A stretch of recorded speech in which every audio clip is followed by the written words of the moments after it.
Syrian human রাইটসের তথ্য মতে বাশার আল আসাদ সরকারের পতনের পর এখন পর্যন্ত সিরিয়ায় ৫ শতাধিক হামলা চালিয়েছে ইসরায়েল। দেশটির সামরিক লক্ষ্যবস্তুতে বিমান হামলা অব্যাহত রেখেছে বেনিয়ামিন নেতানিয়াহুর দেশ।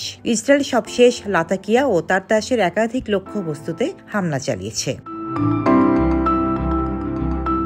এমনকি জাতিসংঘের আপত্তি কানে না তুলে ইসরায়েলের সেনারা বাফার জোন পেরিয়ে সিরিয়ার ভূখণ্ডেও প্রবেশ করেছে। এখন প্রশ্ন হচ্ছে, ইসরায়েল এখন আবার সিরিয়ায় হামলা শুরু করল কেন?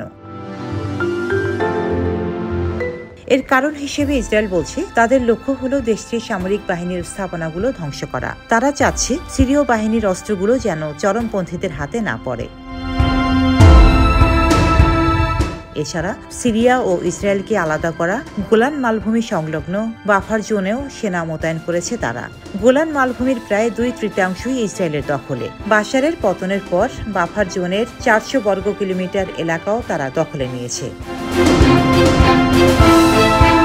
ইসরায়েল সরকার শুধু জানিয়েছে তারা নিজেদের প্রতিরক্ষার স্বার্থে কাজ করছে।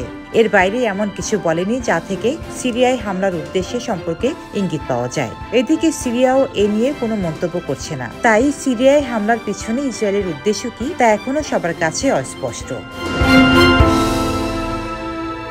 ডেস্ক রিপোর্ট, সাম্প্রতিক দেশকাল।